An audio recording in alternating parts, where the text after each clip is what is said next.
Agradecer ante todo al Banco de Sabadell que nos ha ofrecido y nos ha dejado estas magníficas instalaciones y con los que tenemos una gran relación, el Colegio de Arquitectos. Esta la verdad es que es un acto conjunto también con la Consellería, pero yo creo que a partir de ahora otras cosas se podrán hacer en este marco. El marco es estupendo. Tenemos ahora la próxima, esta semana, tenemos la agrupación de urbanistas que va a hacer aquí su asamblea y vamos a seguir trabajando con ello. Por eso no quería dejar de daros las gracias. Yo sin más agradecer a Eva que el trabajo que habéis hecho y como arquitecto y al equipo A. Entonces, nuestro equipo de arquitectos vinculados y muy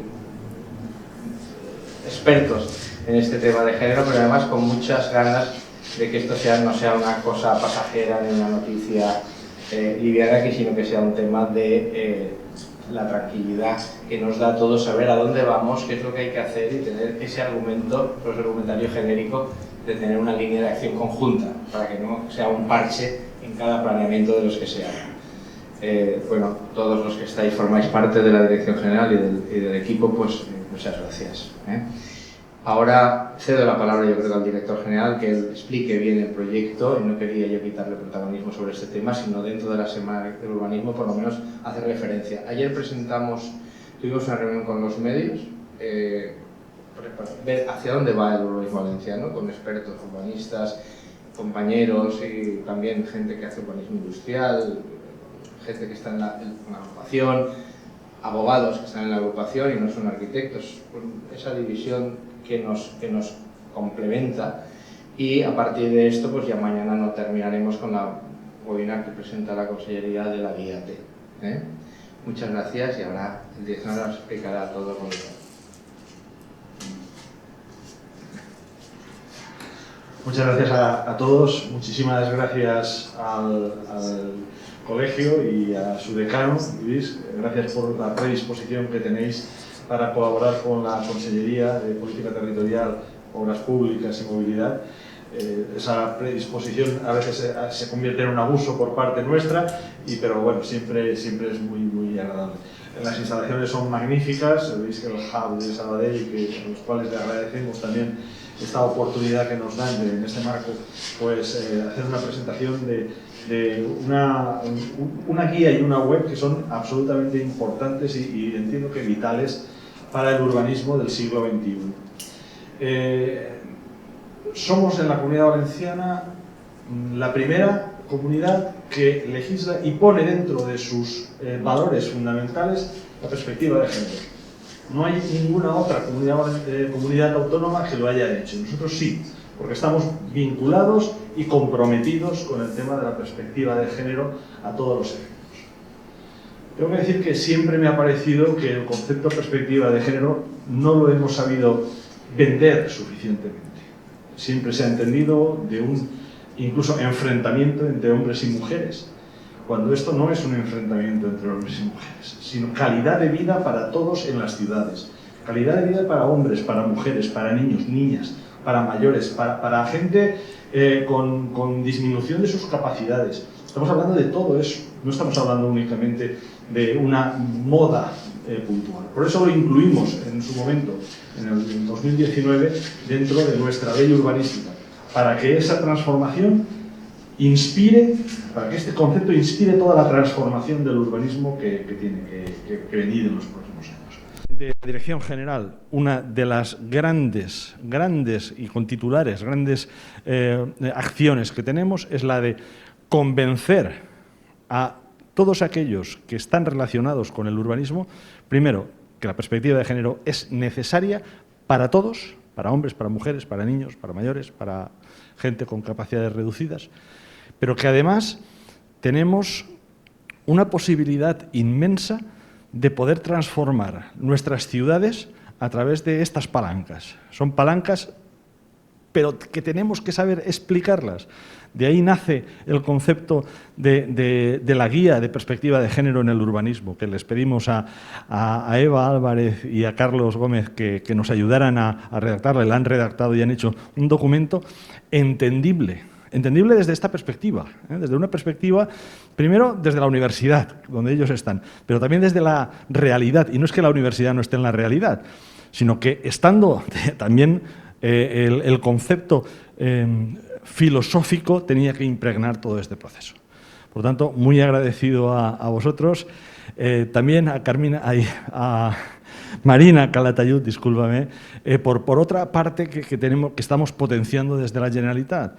Las buenas prácticas en el urbanismo, pero en toda la acción de la Generalitat es fundamental. Y hoy Marina pues, también nos explicará pues, esta web magnífica que tenemos para que, junto con las buenas prácticas y la perspectiva de género, pues demos ese paso más allá, que tenemos que, hoy es el principio, a lo largo del año 22, 23, 24, tenemos que estar machacando esas necesidades de que la perspectiva de género, las buenas prácticas son el nuevo tiempo para todos. Dicho eso, pues agradeceros a todos vuestra presencia, a los que están en streaming, pues animaros a que leáis esta guía, que es muy interesante y muy práctica. Lo que hemos querido hacerlo es lo más práctica posible para que sepáis cómo se tiene que aplicar esa perspectiva de género en el urbanismo, en el planeamiento y en la gestión, en las dos partes. Y que también no nos ocurra, como nos ha ocurrido en algún planeamiento, que por parte de la justicia se ha considerado que era incompleta la información. Bueno, pues aquí tenemos una información muy completa y un guión, más que una guía, un guión de cómo unos deben hacer sus estudios de perspectiva de género y cómo deben hacer el planeamiento, y otros cómo desde la Administración debemos estudiarlo y verlo para autorizarlo. Es una doble vertiente. Por lo tanto, pues si os parece, ahora damos paso a Eva y a Carlos, redactores de la guía de perspectiva de género, y a los cuales estamos muy agradecidos por todo su trabajo y toda su labor. Y quiero destacar en concreto a Vicent y a Ana Piñeiro, por supuesto, en el trabajo, sobre todo en esa versión de aterrizaje, ¿no? Es decir, la palabra que estamos utilizando últimamente es aterrizar unas ideas en una práctica concreta y por tanto seguramente imperfecta. Nosotros lo primero que hicimos fue intentar aplicar la perspectiva de género, y lo que les queríamos contar un poco hoy era la necesidad de la perspectiva de género. Y esta primera parte vamos a emplear unas cuantas imágenes de fotógrafas y fotógrafos súper reconocidos que no estaban buscando la perspectiva de género, pero que identificaron algunas de las problemáticas que nosotros tenemos que abordar. Y es que el entorno que construimos, lo construimos desde una posición política y social y condiciona esa posición política y social. Las relaciones que se establecen entre las personas también vienen condicionadas por el uso del espacio que hemos construido usando esas distintas condiciones. Eso lo podemos llamar complejidad. Aquí en esta fotografía estamos viendo cómo distintas personas están usando la vía pública y cómo se establecen relaciones diferentes entre esas personas, ¿no? Unas más tranquilas en la ventana, otras, este señor nos da la impresión que él se siente en su casa, ¿no? Y otras personas están de paso. O bueno, esta fotografía de Colita que la ponemos, ¿no? Es decir, la mezquita de Córdoba es un monumento, nadie lo discute, pero fijarlo de rodillas. Año 63. Año 63, el año que yo nací, no hace tanto tiempo. Mucho. Ese trabajo, todos los trabajos que están para que las cosas existan y que no se reconocen y que no se ven, el cubo, la lejía y las dos mujeres de rodillas. ¿Quién fotografió? Una mujer feminista. Si esa mirada es de todos, pero la han puesto sobre la mesa mujeres feministas, han puesto en fotografía la pedrera de Gaudí, la ropa tendida, la ropa, todo nos gusta ahí limpio y guapo, todo lo que podemos, la ropa hay que lavarla, hay que tenderla. Y es una tarea que no se considera arquitectónica. Cuando estamos hablando de la pedrera no vemos dónde la gente tiene. Pues esta fotografía, que es de un hombre, no es de una mujer, de Juan Pando, en los años 50, Ollín. ¿Cuánto trabajo para tener a estas niñas así, en esas circunstancias? ¿Cómo está de pintado, de limpio, el número rotulado, las niñas limpias, la ropa limpia, no hay cristales en las ventanas? ¿Cuánto trabajo hay para mantener la vida cotidiana en cualquier circunstancia, en la que sea. Todo eso, cuando estamos hablando en la escuela, desaparece. Solo vemos la mezquita de Córdoba, solo vemos la ciudad de Valencia, solo vemos los edificios, no vemos todo esto. Y todo eso está. Está hasta tal punto que podría no haber edificios. Podríamos enseñar en la playa como en la cola de la mar, no es que yo soy arquitecta, no estoy diciendo que no haya edificios, pero hay más cosas que los edificios en las tareas que realizamos.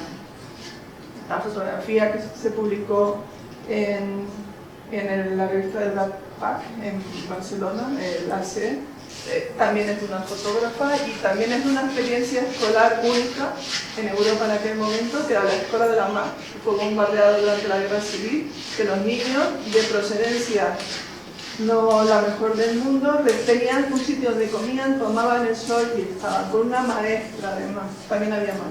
No, Carlos y yo quiero que hablemos los dos porque creo que esto no es una cuestión de mujeres. Mujeres, personas, la Comunidad Valenciana, datos de ayer. Estos son datos del INE. Pues resulta que en España vivimos casi 1 millón más de mujeres y en la Comunidad Valenciana 73.100, casi toda Gandía de mujeres más que de hombres. Nosotros además estaríamos en igualdad. Por favor no digan que somos una minoría, somos muchas más mujeres que hombres, pero es que además somos más mujeres en la vejez. La vejez es un problema con una clara vertiente femenina, es decir, cuando estamos ya, a ver si puedo, no, quería señalar, no sé si puedo señalar, aquí. No sé, Marco. No sé llegar, no sé ahí, ese puntito verde, ¿no? Es decir, que hay algunos sitios, algunas edades, pues aquí están los números, ¿no? Que duplican. No sé yo por qué. A lo mejor sí que se sabe, nacen más hombres que mujeres, en las edades intermedias en general hay un poquito más de hombres que mujeres, tampoco la diferencia es tanta, pero la vejez abundante es mayoritariamente femenina. Y este gráfico, también de ayer, perdón, que lo que mira son los porcentajes, pero es muy ilustrativo, ¿no? Es decir, en las edades de la vejez, la mayoría son mujeres. No, hay hombres viejos, no estoy diciendo que no los haya, ¿eh? Salarios medios, datos de ayer, brecha salarial en España, aún el sueldo habitual en España son 18.000 euros, el estándar, hacia los 20.000, y vemos que en 2019, como no puedo señalar, no señalo, pero lo estarán viendo, pues que el sueldo medio para una mujer en España son 22.000 y pico, y para el sueldo medio para un hombre, todos los trabajos son 26.000 euros, ¿no? Si esa brecha salarial tendrá consecuencias posteriores, ¿no? Y son datos de ayer. La tasa de riesgo de pobreza, que aquí la estamos viendo del INEF, insisto, datos de ayer para que fuera muy reciente, que estamos viendo que la tasa de riesgo de pobreza es mayor en las mujeres, en general en España, y además es un insultante 20%, es decir, creo que tendríamos que darle vueltas también a ese tema. Vemos que es impresentable en los menores, vemos que es más amplia en la gente que tiene menor nivel educativo, vemos que es una vergüenza en la gente extranjera del resto del mundo, extracomunitarios en España, y que seguimos viendo que es mayor en las zonas poco pobladas y algo menor en las zonas densamente pobladas. Yo quería que hacer un inciso, y es que esta tabla es un poco engañosa porque el dato hombres y mujeres solamente lo valora por el total, mientras que en el resto de cuando entramos a los datos separados por franjas de edad o niveles educativos o extranjeros, etc. o población, aquí no nos habla de hombres y mujeres, con lo cual realmente allí no es muy llamativo, estamos en el entorno del 20% al 22% entre hombres y mujeres. Sin embargo, seguramente si viéramos ahora pasar este micro, por favor. Pasar este micrófono a él. Hombres y mujeres, la cosa sería mucho más sorprendente, como ahora lo vamos a ver. Esto que ha adelantado Carlos, y es una de las cuestiones de la guía que queremos resaltar, es la interseccionalidad. En estos datos de la OMS, de WHO en inglés, del año 2005, pues si vemos este ejemplo, que es un poco por ilustrar esta cuestión, estamos viendo que es la incidencia de casos de SIDA registrados en Belice entre 2001 y 2005. Nos pilla lejos, sí. Si lo vemos así, datos totales, vemos que hay una subida y que después parece que los datos en general se mantengan. Si lo separamos entre hombres y mujeres y por años, vemos que la incidencia es mayor en hombres que en mujeres. Y son los mismos datos. Pero es que si lo separamos por grupos de edad, vemos que la incidencia es mayor en mujeres jóvenes. En estas franjas se disparata en las mujeres con unas diferencias terribles y sin embargo cuando llegamos a edades más adultas, a partir de los 40, se invierte el ciclo y son los hombres los que tienen la enfermedad o el VIH. Sin embargo, la media total, pues ya hemos visto que es como muy homogénea y muy parecida. Hay muy pocas diferencias y sin embargo, por franjas de edad es terrible la diferencia. Los datos bien sacados son indispensables para saber la realidad de los hechos. Por tanto, una de las cuestiones que nosotros hemos manejado en la guía es datos desagregados, muy desagregados, interseccionales. Porque si no, los mismos datos, como se toman, podrían estarnos arrojando imágenes que son ciertas, pero no son exactas, no atacan los problemas tal y como se producen en la realidad, que es donde nosotros queremos incidir. Visto este ejemplo, pues ayer encontré esta referencia de un magistrado, y es el ABC. El cuadro de enfermedades laborales olvida todavía a las mujeres, ¿no? Es decir, que cuando no bajamos al detalle, nos estamos dejando cosas. Las enfermedades cardiovasculares están menos estudiadas en las mujeres, los accidentes de tráfico, gracias a la modelización de los maniquíes, que siempre son figuras masculinas, están modelizados y se observan, se estudian de maneras distintas. Y el ejemplo que ponía ese magistrado es que todo el mundo tiene claro que un cáncer de pulmón en alguien que haya estado expuesto al amianto es una enfermedad laboral. Si en la fábrica había amianto y desarrolla cáncer de pulmón es enfermedad laboral, pero si desarrolla una mujer cáncer de ovario, que también está relacionada con el amianto, no se considera enfermedad laboral. Con lo cual, la primera cuestión que tenemos que hacer mucho hincapié y que hemos hecho mucho hincapié en la guía es la necesidad, y por eso estoy súper contenta que la guía, en las páginas y todos los datos se pongan a trabajar en el tema, es tener datos muy precisos de qué es lo que queremos conocer. Y las mujeres en general están al margen de la particularización o la especificidad de los datos. Esta noticia de 2018, pero de antes de la pandemia. Antes de la pandemia ya las mujeres, el perfil en riesgo de pobreza era mujer española con estudios, trabajos e hijos, ¿no? Es decir, necesitamos conocer cómo están sucediendo las cosas en nuestro entorno para poder trabajar sobre ello. Y bueno, esto es de hace nada. Si miramos el World Economic Forum, el informe que hace cada año, y vemos el del 2021 y vemos el caso de España. España está en un ranking de 156 países, el 14, lo cual es excelente. En cierto modo, es decir, la raya azul oscura que estamos viendo en este gráfico de radar es el estado medio del mundo. Vemos que en el mundo hay igualdad, porque el 1 es paridad, no es que estemos bien, es que estamos igual que los hombres. Hay paridad en educación y en salud en el mundo y hay más en España, es decir, estamos mejor en educación.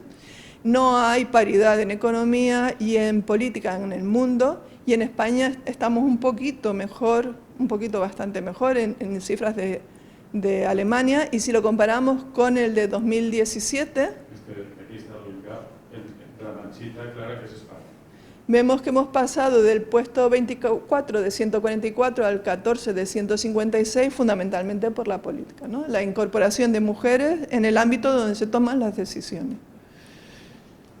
Con todo esto, para nosotros es una satisfacción que la LOTUP tenga en el objeto de la ley, y lo estaba comentando al inicio, artículo 1 de una ley del territorio, ya incorpore a las personas. Es desde una perspectiva de género inclusiva. No solamente estamos hablando del territorio, de la ordenación del territorio, sino de cómo lo hacemos y a quién va dirigido. Artículo 1, artículo 13. Social, perspectiva de género y urbanismo. No lo vamos a comentar, está dentro de la ley, por tanto es obligatorio. anexo 12, donde se desarrolla en 10 líneas, y algo que a nosotros lo conocimos preparando la guía, es en el anexo 4, el estándar de calidad de las dotaciones públicas es el cual se obtendrá como resultado de aplicar la perspectiva de género. Es decir, nosotros llegaremos a la conclusión de que una ordenación es adecuada, correcta, cuando incorpore la perspectiva de género en el diseño y ubicación de las dotaciones públicas, la calidad de la ordenación de los espacios públicos resultantes y las condiciones funcionales de accesibilidad y uso de las dotaciones públicas. Y dotaciones públicas, prácticamente todo lo que no es vivienda. Con todo este trasfondo, bueno, me falta decir además, me estaba saltando esta parte, que la Generalitat ya estaba trabajando antes de la modificación de la ley en el SET, que surgió toda esta iniciativa a partir del grupo de género que convocó María José Salvador y del que tuvimos el gusto de poder participar Marina y yo, entre otras. Que nosotros pudimos participar ya en la incorporación de la perspectiva de género a título voluntario en el Plan General Estructural de Castellón y en el de Ordenación Pormenorizada, que fue premiado por la Generalitat. Y a raíz de ese trabajo nos llamaron para trabajar en la EDUSI porque querían incorporar la perspectiva de género, y en ese momento, trabajando con Carmen Vilanova, ya apareció el concepto de plazos, proceso en el tiempo, y del checklist, que es uno de los elementos fundamentales de la guía. Buscar cosas que se puedan chequear y comprobar con facilidad. Este fue el primer checklist que hicimos para Castellón. Y ahora sí, yo creo que Carlos podía... Me han dicho que cojas este micrófono. Vamos a ver. Primero que nada, yo creo que la guía surge de muchas personas, desde luego, ya lo he dicho, Eva, Vicent y Ana, muy especialmente, pero aparte de unos colaboradores próximos como José Luis y Victorias, pero además de mucha gente de la Generalitat que ha participado colaborando y siguiendo un poco el proceso de la guía. Por lo tanto, la guía, si existe, es también, y desde luego gracias a ellos en primer lugar.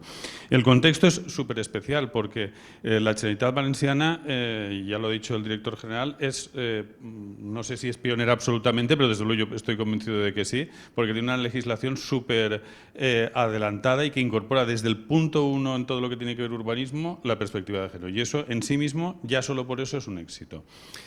Voy a ir pasando.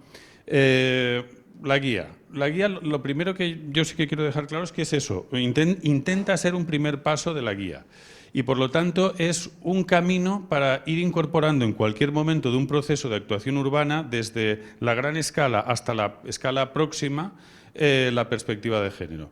Y marca una serie de procedimientos o sugiere una serie de procedimientos que cada equipo y cada circunstancia los hará suyos a su manera, es decir, redefinirá los conceptos y establecerá incluso sus propios indicadores. Es decir, por lo tanto, la guía se plantea básicamente como un modo de trabajar y una sugerencia que cada equipo y cada circunstancia y cada tamaño de población la hará suya como estime más adecuado a su contexto. Por lo tanto, así como la ley está muy clara que es un tema legislativo y hay que incorporar la perspectiva de género, ¿cómo lo hacemos? Y en la guía lo que nos está diciendo es cómo lo podríamos hacer. Y nos da muchas sugerencias sobre cuál es la estrategia para hacerlo bien. ¿Cómo está organizada la guía? Bueno, pues la guía, como cualquier guía, en principio tiene una primera parte, un punto cero, que es cómo se usa. Bueno, eso es evidente. Y a partir de ahí pensamos que es necesario que la gente que esté interesada, tanto por acción como por así decirlo, como por omisión, por circunstancias de obligación, tenga nociones de la perspectiva de género, qué es la perspectiva de género, cómo se entiende en el contexto general un poco mundial y cómo en nuestro contexto más europeo, que sería el primer punto. Luego tenemos una gran parte en azul, que son todos los contenidos que desarrolla la guía, y ahora hablaremos un poquito de ellos.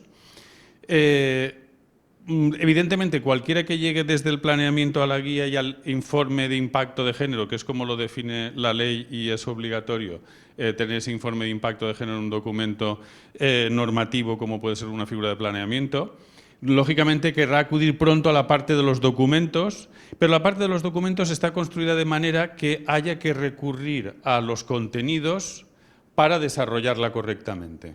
Es decir, que hay una vocación en la guía que, aparte de una aproximación lineal, se puedan tener aproximaciones más de trabajo directamente a los documentos, pero estos documentos nos conducirán hacia los contenidos. Y finalmente hay una última parte que es sobre el proceso más cómodo para incorporar, o más fácil, o más agradable, por decirlo, más confortable para cualquier equipo para incorporar la perspectiva de género.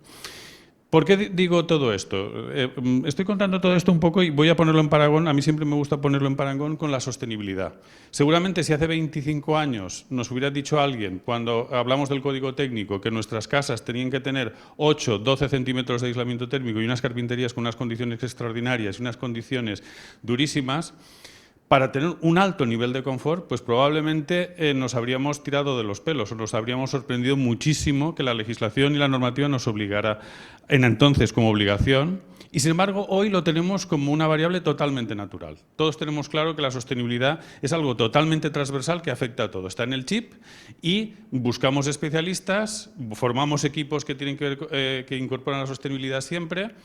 Siempre tenemos eso como una variable de partida. Probablemente en la perspectiva de género estamos en ese momento de hace, por decir algo en sostenibilidad, hace 25 años o hace 30 años o hace 20 años. Es decir, estamos dando los primeros pasos. También quiero decir que cualquier paso positivo en perspectiva de género siempre es un paso favorable. Ese también es un punto de partida que nosotros tenemos muy claro. Más vale dar un paso o 2 pasos que no, por buscar 5, perdernos en complicaciones. Por lo tanto, primer éxito, hay que intentar, o primer objetivo, intentar incorporar la perspectiva de género como una variable natural y transversal a todos nuestros trabajos. Por lo tanto, para nosotros el proceso es importante, ayuda a que con naturalidad se incorpore desde el principio, antes de empezar los trabajos de planeamiento, si es posible, durante y después. Y a partir de ahí iremos viendo qué podemos lograr. Si queremos forzar la máquina, seguramente fracasaremos o será más dificultoso. Nosotros en la perspectiva de género no voy a entrar ahora porque un poco es evidente que es una necesidad incorporarla, es evidente que la construcción social de nuestro contexto cultural y social hace que los roles tengan tareas asignadas y normalmente las mujeres tienen el rol asignado de las tareas del cuidado o a la organización de las mismas y sin embargo los hombres históricamente se nos ha trasladado los roles productivos. Y los entornos en los que habitamos están construidos de acuerdo con esos roles, es decir, están construidos básicamente para el rol productivo y por lo tanto para los roles de los hombres, por lo tanto eso está tratado en los conceptos preliminares. No sé si quieres decir, Eva, por favor, cógete. Bueno, lo que pasa es que ahora no te están escuchando. Bien. Y bueno, vamos a los contenidos, dejo un poco eso y volveremos sobre ello. Los contenidos. Primero nosotros establecemos, a la vista de toda la bibliografía disponible y todo el conocimiento que tenemos ahora de la perspectiva de género, os sugerimos unos objetivos que van a guiar la guía. Son 4 objetivos, objetivos en materia de igualdad e inclusión, que ahora veremos un poquito, y a partir de ahí establecemos unos conceptos de trabajo. Los llamamos líneas de trabajo. Esas líneas de trabajo en realidad son 6. 2 están dadas por la propia legislación, que son la información previa, tener datos, eso ya está recogido en la legislación, y en otro sentido la transversalidad, es decir, el hacer posible cómo se forman los equipos y la participación de la gente que va a recibir ese planeamiento. Por lo tanto, estas 2 líneas de trabajo están separadas porque ya vienen un poco de la propia legislación.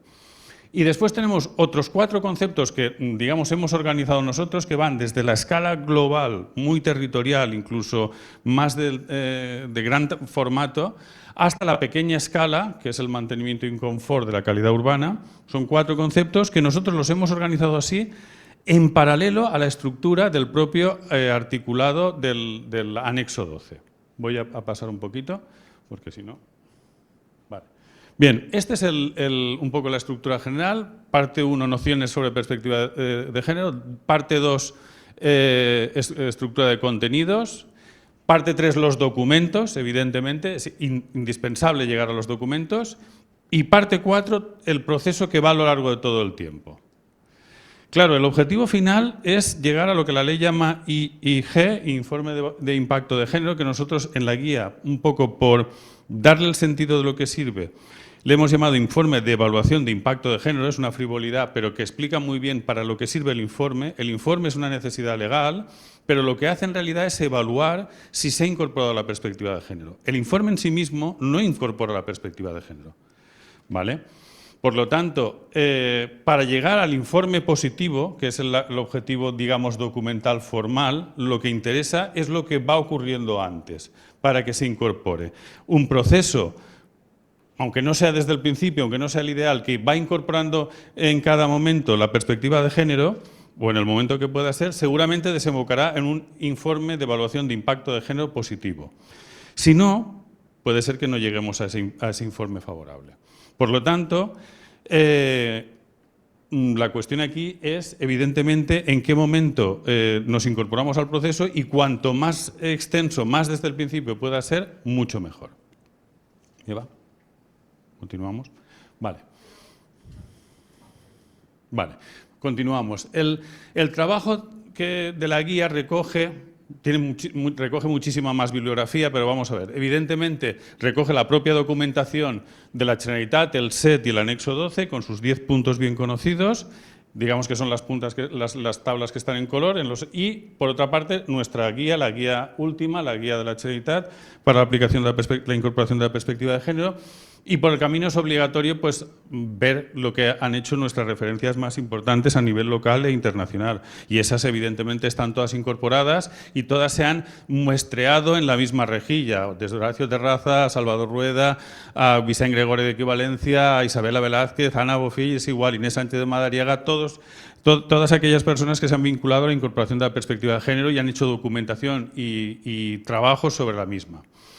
Hay que decir, la primera pregunta que uno le puede chocar es por qué el anexo 12 no se ha seguido literalmente en la organización de los conceptos de la guía de género. Pues, por decirlo de una manera coloquial, porque el anexo 12 es un anexo legislativo y, por lo tanto, lo que busca es una organización del conocimiento y, sobre todo, de la estructura de las necesidades legislativas de un modo un tanto enciclopédico. Mientras que la guía es una guía, entre comillas, práctica, que busca la aplicación y, por lo tanto, de lo que está hablando es del proceso. Por decirlo de alguna manera, la ley se parece a un conocimiento enciclopédico, en tanto que la guía se parecería a un libro de texto para que los estudiantes o las personas interesadas, digamos, asuman o lo tengan más fácil. Los contenidos son los mismos, pero están organizados matizadamente distintos, excepción hecha de los datos de partida y de la gestión, transversalidad, banderas rojas. Esos dos paquetes son idénticos en los dos documentos, pero en la guía los otros 4 se han organizado, como decía antes, pasando por todas las escalas. La escala muy general territorial hasta la escala muy próxima a la vivienda, ¿vale? Vale, el primer elemento. Bueno, estos son los 4 objetivos que planteamos nosotros: cuidar y ser cuidados, por lo tanto, visibilizar las tareas del día a día y hacer posibles el triángulo trabajo del día a día, servicios y residencia. Por lo tanto, esa es una cuestión evidente. Las tareas del cuidado y la ciudad tendiente a la ciudad cuidadora necesita un entorno amable, próximo y fácil, en el sentido de que las tareas del día a día sean viables. El siguiente es saber lo que la gente necesita a través de procesos participativos, y no solo los estrictamente vinculados a las figuras de planeamiento, sino probablemente a través de sistemas de la administración que constantemente estén recogiendo información en barrios y en ciudades.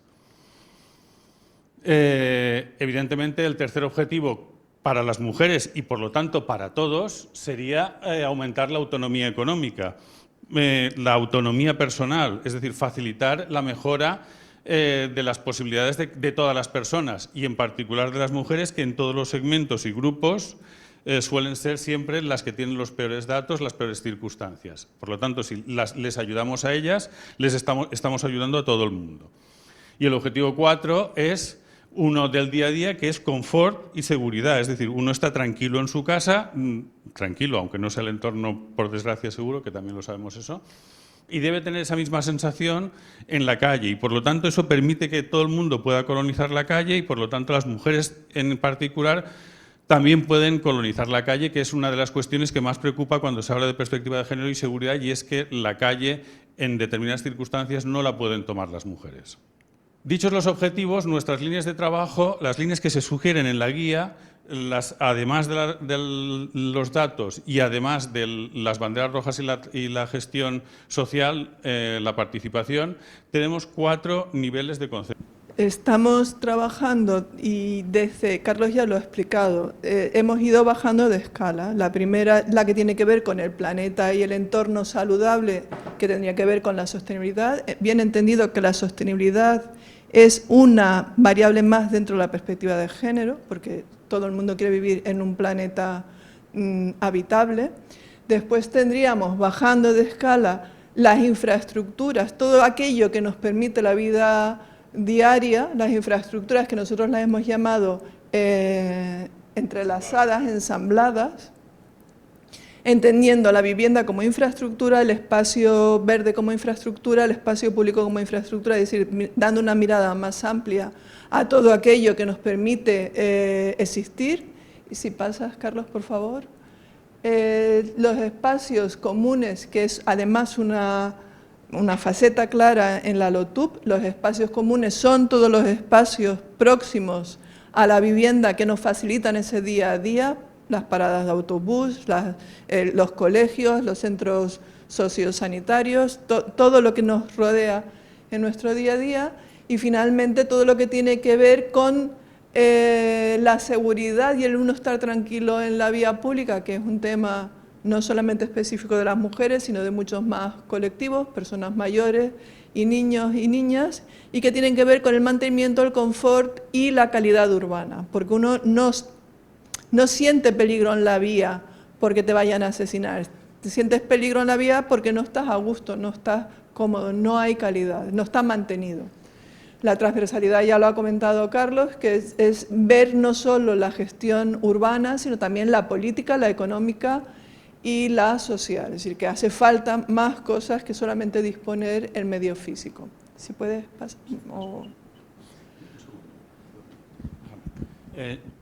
Por volver un momentito aquí, vamos a ver, del seguimiento de los 6 conceptos básicos, los 2 que ya están, que vienen desde la legislación y los 4 que nosotros, de distintas escalas, vamos viendo. Lo que se entiende es que la ciudad que se está proponiendo es una ciudad que tiene una buena dotación de infraestructura, que entiende casi todos los servicios como infraestructuras, el elemento verde de muy pequeña escala, no la concentración del elemento verde, los usos mezclados, por lo tanto va a ser una ciudad que tenga los usos los más distribuidos posibles, va a ser en ciudades policéntricas, es decir, la escala del barrio siempre va a ser una escala de referencia para la ciudad y que busca un poco entender la ciudad como una extensión de la vivienda de cada uno. De tal manera que, por lo tanto, quiere estar tranquilo, quiere entender que ese espacio está bien mantenido, que los servicios están relativamente próximos, a distancias posibles para todo el mundo, que permite combinar las 3 tareas que decíamos antes de trabajar, vivir y servicios. Eso va configurando una ciudad de proximidad, una ciudad donde todas las infraestructuras están muy bien entrelazadas y donde todos los núcleos de movilidad y de seguridad están también bien entrelazados. Incluso el que la ciudad tenga facilidad para disponer de actividad en toda la posibilidad de sus horarios. Por contra, los modelos de zonas superespecializadas en la ciudad nos llevan a ciudades que van contra, digamos, la facilidad de incorporar la perspectiva de género. ¿Paso, Eva? Vale, en los 6, digamos, epígrafes conceptuales, por así decirlo, siempre hay para ayudar una sugerencia de tablas, de checklist, es decir, un poco para que el equipo redactor sepa si está para que se reflexione y se autoevalúe de cómo está trabajando. Estas tablas son sugerencia y en cada figura de planeamiento y por cada equipo se debería hacer las propias. En cualquier caso, estas tablas siempre están organizadas en 3 partes. Acciones previas, es decir, antes de empezar la redacción. Preguntas guía, es decir, preguntas que uno debe hacerse para ver si se está incorporando o está por el camino que le ayuda a incorporar, ¿vale? Y por último, indicadores. Los indicadores de cómo estaba antes un determinado parámetro, dato previo, si se ha buscado ese parámetro o no se ha tenido en cuenta, si el nuevo planeamiento o la nueva actuación iguala las condiciones previas o si las mejora. Es decir, la estructura es el dato anterior, si se ha testeado ese dato concreto y luego si con nuestra actuación prevemos que lo igualamos o lo mejoramos. A partir de ahí, el hecho de que tenga toda esta estructura de todas estas preguntas, pues ya dependerá un poco de que sea una gran ciudad, una pequeña ciudad, sea una plaza, sea un proyecto de urbanización. Ahí, esa es otra cuestión. Cada uno ahí tendrá que hacer suyos los indicadores y hacerse indicadores. Bueno, pues esta secuencia ocurre en todas las partes de las distintas variables de la guía. Continuamos. Vale, Eva. Por no hacerlo más largo, digamos que la gente cuando está preocupada por la perspectiva de género, lo que le preocupa es el informe de impacto de género, que es obligatorio. En realidad, y eso volvemos a decirlo, lo que es realmente obligatorio es incorporar la perspectiva de género. El informe también es preceptivo, pero el informe no tiene capacidad para incorporar la perspectiva de género. Lo que tiene capacidad es que la hayamos incorporado. El informe lo va a evaluar. Por eso nosotros hemos incorporado la palabra evaluación. Cuando estuvimos discutiendo la guía, nosotros podríamos, es un informe de evaluación, con una firma, vale, cumple por mi real saber y entender, pero pensábamos que sería mucho más sencillo, tanto para el que lo hace como para el que lo supervisa, pues que la pauta que ya viene marcada por el Ministerio de lo que debe ser un informe de impacto estuviera relacionada con las líneas de trabajo y con los checklists que hemos buscado. De manera que si alguien hubiera seguido los checklists y tiene la comprobación, de una manera, este cuadro es resumen, ¿no? Pero estaba explicado, de una manera ordenada, siguiendo esos checklists y viendo lo que le ha salido, podría ver la persona que está redactando si el informe es negativo, neutro o positivo, y también la persona que lo está supervisando, porque tendría la pauta de cómo ha llegado al informe, no solamente que es que Carlos Gómez, colegiado tal, ha firmado y ha dicho que cumple. Con lo cual, no es obligatorio, evidentemente, pero puede guiar a quien está redactando, puede guiar a quien está supervisando y también es un mecanismo de transparencia. Quien ha supervisado puede decir por qué no le parece que cumpla.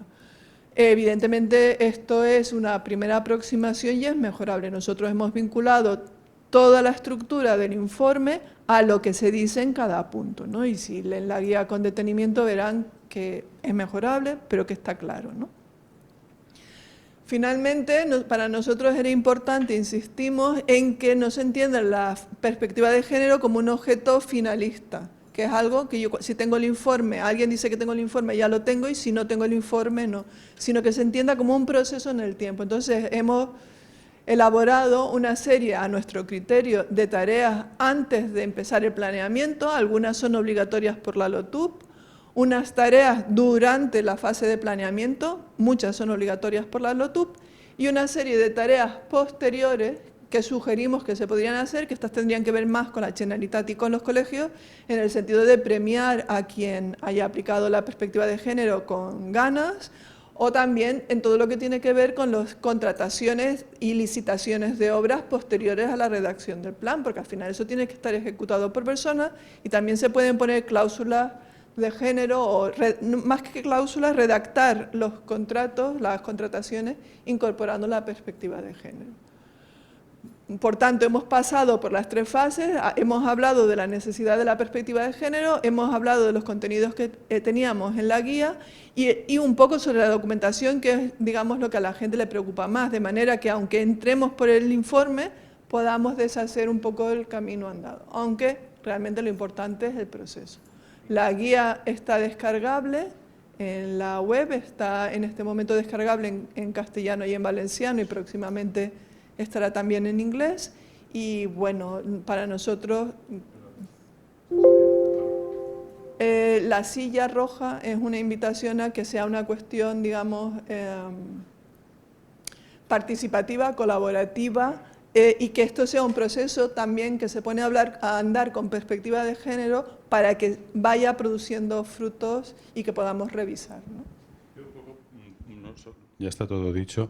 El sentido de lo que la guía cuenta viene a reforzar la idea de que cuando en un barrio determinado se va incorporando la perspectiva de género, si en el día a día tenemos que hacer actuaciones de carácter urbano, si tenemos que hacer un planeamiento mucho más extenso, un plan estructural, los usos, la movilidad, la infraestructura verde, todo eso, evidentemente, estamos hablando de perspectiva de género, mejora sin duda en este caso a las mujeres, pero evidentemente mejora a todo el mundo. Por lo tanto, de lo que estamos hablando es de una estrategia que ayuda a que nuestras ciudades puedan ser, y nuestros barrios puedan ser mucho más confortables, habitables y pensamos que mucho mejores.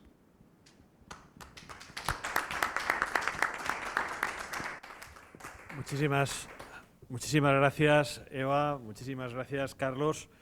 Desde luego es un instrumento que va a servir para muchos y para mucho, y sobre todo porque hay una primera fase que es de autoevaluación, de aquel que va a redactar los documentos, y una posterior que nos va a servir a la Administración a hacer la evaluación efectiva. Pero como habéis dicho, este trabajo no es un trabajo de un día y ahí se queda con la aprobación del planeamiento. Son una serie de indicadores los que habéis incluido en la guía que tienen que tener un seguimiento. El urbanismo ya ha dejado de ser aquel documento rígido que poníamos encima de la mesa y que ahí se quedaba, ¿no? Se quedaba hasta que se ejecutaba y después no comprobábamos si va y resulta que estaba haciendo los efectos que estaban previstos o no. Esa etapa ha cambiado, va a cambiar con la agenda urbana, las agendas urbanas que estamos trabajando y todo. Pero bien, lo cierto es que por más que nosotros podamos hacer guías y esas guías las colguemos en nuestra web, que por cierto tengo que decir que hemos hecho un cambio importante dentro de nuestra web, la web de urbanismo, para que sea mucho más intuitiva, para dar más información, para que la gente pueda acceder a toda la información urbanística de una manera fácil y accesible, pero tenemos que dar la publicidad necesaria y en eso estamos comprometidos de forma seria. Una de las actividades de esa buena práctica que va a ser poner nosotros encima de la mesa pues esta guía para que la gente pueda, pues por qué no, copiarla, seguirla, guiarse con ella, que al final es eso, lo que queremos ayudar es a la gente a guiarse, es la existencia de una web, la Consellería también, que es la web de buenas prácticas, y con nosotros pues está Marina Calatayud, que es jefa de servicio de documentación, publicaciones y estadísticas, y además es la responsable de la unidad de igualdad. Marina, quan vulguis. Agradecer esta oportunidad de presentar un portal en el que, y felicitar a Eva y a Carlos y por supuesto a la Dirección General de Urbanismo por la iniciativa de la guía. Yo soy documentalista y bueno, los que gestionamos información siempre decimos que es el conocimiento ha de ser acumulativo y no se puede partir siempre del adanismo, ¿no?, respecto de lo que se hace. Esta guía es un paso adelante que se basa en, como ellos muy bien han manifestado, en toda una serie de experiencias y de documentos previos, y es así como se avanza, ¿no?, respecto del conocimiento, acumulando y trabajando sobre él. Ha explicado Eva que en un momento, bueno, pues hace ya muchos años, en 2016, se creó un grupo de trabajo, lo creó la consellera María José Salvador, para ver de qué manera podíamos introducir la perspectiva de género en las actuaciones de la Consellería. Ese grupo de trabajo en el que estaba Eva, estaba yo, estaba Rebeca Torró, estaba Blanca Marín, había mujeres muy, muy potentes y muy preparadas.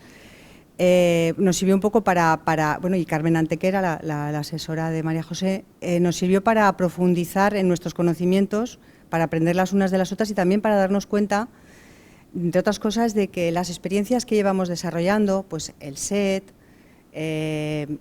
unas jornadas que hubo sobre género y territorio, aparecían como dispersas y era difícil encontrarlas en la web de la Consellería. Entonces se hizo la propuesta de crear un punto de acceso único para todos esos contenidos.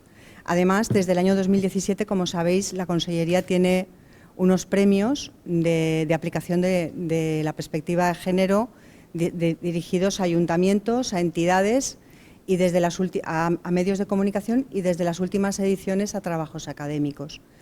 Y esos proyectos que eran interesantísimos desde todos los puntos de vista y que podían servir para que quien tiene la iniciativa y la voluntad, pues quienes tenían la voluntad de empezar un proyecto o de introducir la perspectiva de género en un proyecto, tuviesen ejemplos a los que acudir, ¿no?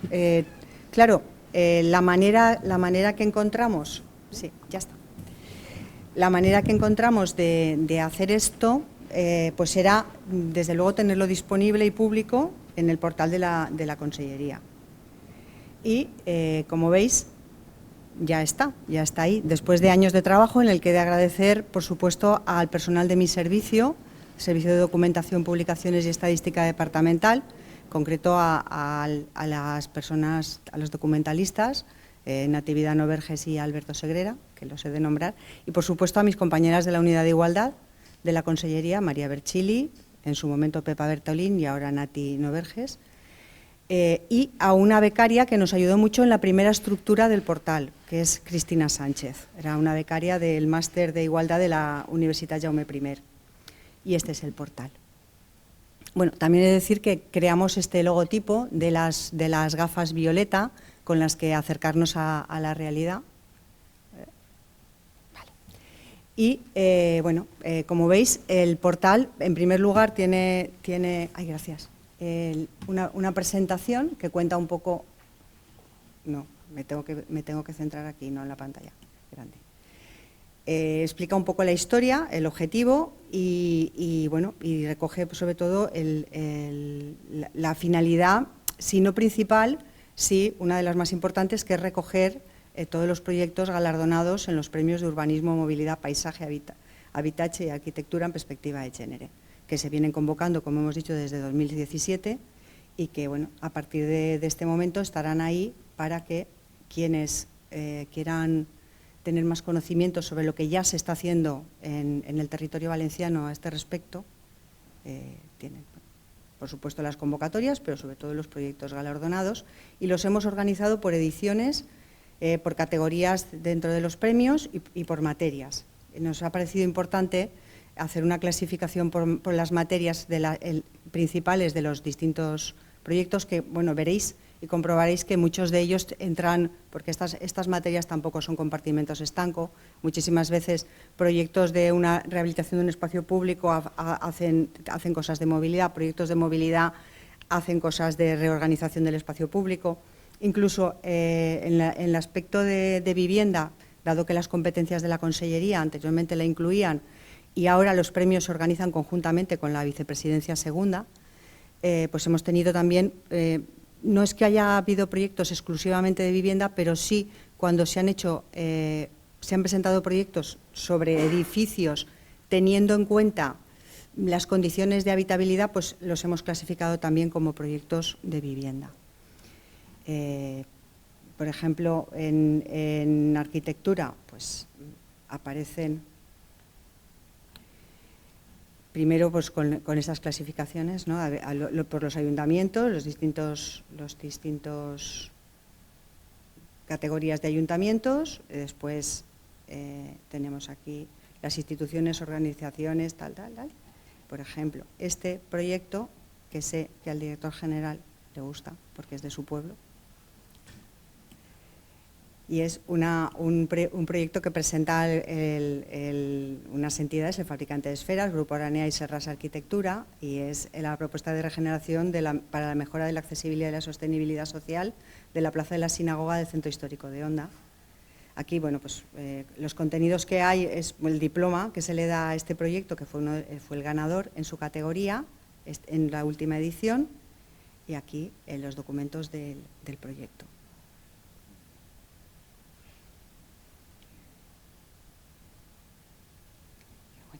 está pues, a la disposición de cualquier entidad, ayuntamiento, bueno, pues una buena práctica que creemos que es emulable y que además, pues eso, siempre con la idea de que no se parta de cero, sino que el conocimiento se acumule y el conocimiento sirva para mejorar las actuaciones.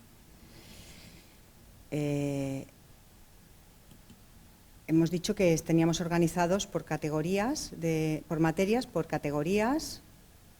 Aquí tenemos todos los de los ayuntamientos, o sea, veis las categorías que han ido cambiando durante los años de recorrido de los premios, porque bueno, pues nos dimos cuenta de que la organización respecto al número de habitantes era poco fina y mezclaba a veces pueblos muy pequeñitos con entidades ya importantes. Después añadimos, y esto fue una propuesta de Eva, los trabajos académicos de investigación, que me parece muy interesante porque es un espacio que damos a jóvenes, personas que están en periodo de formación, para que este tipo de contenidos entren en sus perspectivas, ¿no? O sea, que cuando se plantean el trabajo de fin de máster o el trabajo de fin de grado o cualquier otra investigación, piensen que la perspectiva de género respecto de las materias de su investigación puede ser una manera de acercarse a un mejor conocimiento de la realidad. Y en ese sentido, pues hemos tenido, solo son 2 ediciones las que tenemos estos premios, pero hemos tenido trabajos que la verdad ha sido un placer evaluar desde los jurados, ¿no? Este año se dio un premio y dos menciones de honor. Son estos 3 trabajos. El del aula de la ciudad, que veis cómo lo hemos clasificado como vivienda, como urbanismo, como arquitectura, en las 3 materias, porque, bueno, pues ya os digo que no son compartimentos estanco y es interesante. Maite Pellicer también presentó un trabajo muy interesante sobre el uso, la brecha de género en el uso de las bicicletas urbanas. Me parece muy interesante porque, bueno, yo coincido con las apreciaciones que han hecho Eva y Carlos respecto de que la falta de datos, y esto es una de las cuestiones que tenemos pendientes desde el año 2007, cuando ya la Ley Orgánica para la Igualdad Efectiva de Mujeres y Hombres nos obligaba a la desagregación de datos estadísticos. Y bueno, ya habéis comprobado la diferente realidad que se percibe cuando los datos están desagregados y bien desagregados, ¿no? Pero lo que parece apenas una diferencia ínfima se convierte en un abismo, ¿no? Entonces, este tipo de trabajos que en movilidad considero que son muy importantes porque es evidente que el uso del espacio público por mujeres y hombres es distinto, la apropiación del espacio público por mujeres y hombres es distinto y ahí influye mucho los temas de cómo percibimos la seguridad de las mujeres. Pues cuanto más conocimiento y más datos tengamos, más fácil y más efectiva será la actuación de los poderes públicos respecto de los espacios, ¿no? Entonces, en la web, aparte de los premios, que creo que es la parte más importante y más interesante, también tenemos una serie de materiales que, bueno, esto viene de un trabajo que venimos haciendo en la Unidad de Igualdad desde hace tiempo. Nosotras, al coincidir en la Unidad de Igualdad con el Servicio de Documentación, hemos hecho mucho trabajo de catalogar recursos y tenemos una fuente de información, creo que importante y bastante exhaustiva respecto de lo que hay publicado en relación a perspectiva de género, a análisis de las diferencias de mujeres y hombres. Y bueno, pues por una parte tenemos los materiales propios, que como ya decía era una de las razones, o sea, dar un punto de acceso único a todo lo que la Consellería ya iba haciendo respecto de esto desde 2017, como veis. Desde 2017 es el SET, después también de 2017 fueron las jornadas de género y política urbana. En 2019 se cambió el nomenclator de los grupos de vivienda pública y se hizo una publicación al respecto. Después la cita más importante, que fue evidentemente el cambio de la LOTUP, la jornada de movilidad y género y después los criterios para un urbanismo sostenible con perspectiva de género que se hacen. Eso fue el UrbaClick que se desarrolló a partir de 2019. Y, bueno, otra cosa que quería destacar también es que este portal y la guía cumplen uno de los objetivos que plantea la Estrategia Valenciana contra las Violencias Sexuales. En esta estrategia, en la que trabajamos desde la Consellería de Política Territorial, se planteó como uno de los aspectos a tratar en una estrategia frente a este grave problema social, la seguridad en el espacio público. Y la seguridad en el espacio público es una de las cosas que trata la guía y en las que incide la guía, y una de las cosas en las que, bueno, podemos felicitarnos porque es uno de los objetivos que teníamos como Consellería para esta estrategia y está cumplido. Y bueno, pues yo poco más puedo decir, animaros a, desde luego, en estos materiales propios, esta tarde aparecerá la guía. Y bueno, pues seguiremos trabajando. Bueno, también, por supuesto, el portal tiene el contacto aquí abajo y el acceso a un correo electrónico en el que queremos animaros a que hagáis cuantas sugerencias y cuantas críticas constructivas tengáis a bien. El portal está en construcción y el portal es una herramienta que deseamos viva y deseamos eso, que sea útil y que sirva para incrementar y trabajar desde el conocimiento. Nada más. Muchas gracias.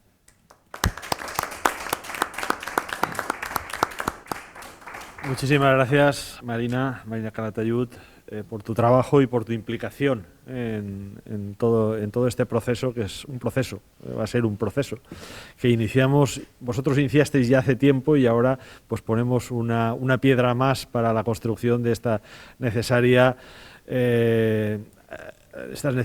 acciones políticas para llevar la perspectiva de género a buen término y para que la sociedad sobre todo la conozca, empezando por los profesionales, y por eso hoy con el Colegio de Arquitectos estamos, porque además sabemos que están realmente muy implicados con todo lo que es la perspectiva de género en todos los aspectos, vivienda, urbanismo, allí donde ellos están, pues también están ayudándonos y ayudándose a difundir esta idea, que no es una idea nueva, sino una idea necesaria, absolutamente necesaria. Tengo que decir que desde la Dirección General de Urbanismo creemos tanto con esta figura que hemos pensado que era absolutamente necesario traducirla al inglés para difundirla mucho más lejos, ¿no?, que con el castellano y el valenciano, que ya la teníamos redactada.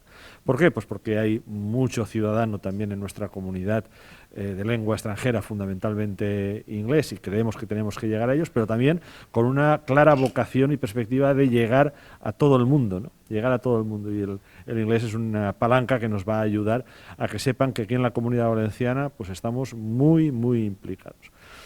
Pero no es la única palanca que estamos utilizando. Utilizamos, hace un par de semanas, tuvimos aquí en la Comunidad Valenciana la enorme suerte de celebrar un encuentro de expertos en materia de perspectiva de género, de acuerdo con un convenio firmado entre la Dirección General, la Consellería de Política Territorial realmente, y la Cátedra UNESCO de la Universidad de Madrid, en la cual tuvimos la posibilidad de disfrutar de un par de días a expertos en género en todo el mundo.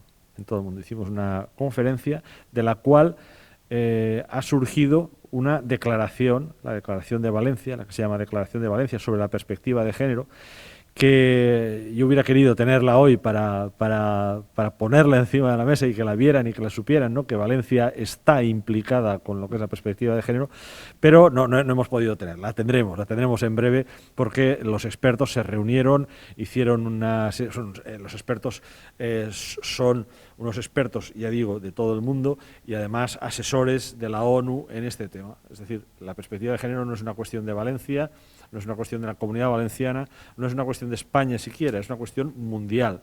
Y está dentro, bueno, yo llevo aquí el símbolo, ¿no?, de los ODS, bueno, pues está relacionada absolutamente con los ODS, con los objetivos de desarrollo sostenible del mundo entero, ¿no?, del mundo entero. Por lo tanto, pues tuvimos la suerte de tener aquí estos expertos, de esos expertos, del trabajo que hicieron durante ese par de días que estuvieron con nosotros, saldrá una declaración, la Declaración de Valencia, y la Declaración de Valencia la pondremos también a través de la web y a través de todos los instrumentos que tenemos a nuestra disposición, pues en breve.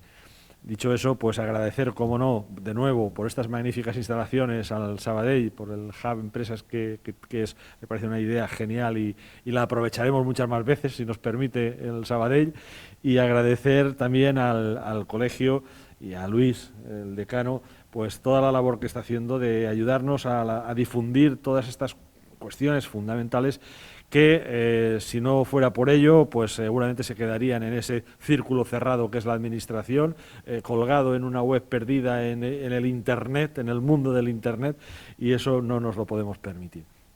Dicho eso, y cogiendo el hilo del tema de Internet, os invito a todos, mañana hacemos una presentación que creo que es la segunda pata. Esta de la perspectiva de género es la primera pata de la labor de la Dirección General de Urbanismo. La segunda pata es la digitalización del urbanismo. El urbanismo valenciano necesita entrar en el siglo XXI ya, de una vez por todas. Y todavía no ha entrado, todavía estamos en el siglo XX, a finales del siglo XX. Por lo tanto, vamos a empujar desde la Dirección General para conseguir entrar en el siglo XXI, y el primer paso lo estamos dando esta semana a través de una plataforma que es la plataforma digital Guíate, la cual ha supuesto un esfuerzo enorme, tanto económico, pero sobre todo personal, en las direcciones generales implicadas en la aprobación de planeamiento, y sobre todo en la nuestra, y ahí pues tengo que agradecerle a Emilio Argente su labor, ¿no?, de coordinación, pero también quiero agradecerle a Traxatec la labor que ha hecho de trabajo, de horas y horas pues invertidas, que son invertidas realmente en esta herramienta, y esta herramienta va a servir para que esa información digital que tenemos de carácter territorial y medioambiental y que afecta al urbanismo en la Generalitat Valenciana va a ser muchísimo más accesible. Por lo tanto, mañana os invito a todos a que os conectéis con nosotros a las 12 y veáis que este instrumento es un instrumento que va a ser muy válido tanto para los de la calle, aquellos que tienen que hacer proyectos que los van a presentar a tramitar en las consellerías, y digo las porque no es solo la de política territorial y la Dirección General de Urbanismo, sino en todas, y también para nosotros mismos dentro de casa, para empezar a tener una información mucho más ágil para emitir los informes con la agilidad que nos está demandando la sociedad. Por lo tanto, mañana estáis invitados todos, estará con nosotros, como no, también el decano, porque también se lo cree, que esta segunda pata es importantísima, la digitalización del urbanismo, y por lo tanto, bueno, pues mañana os vemos, si os parece. Felicidades por el trabajo que habéis hecho y muchas gracias a todos.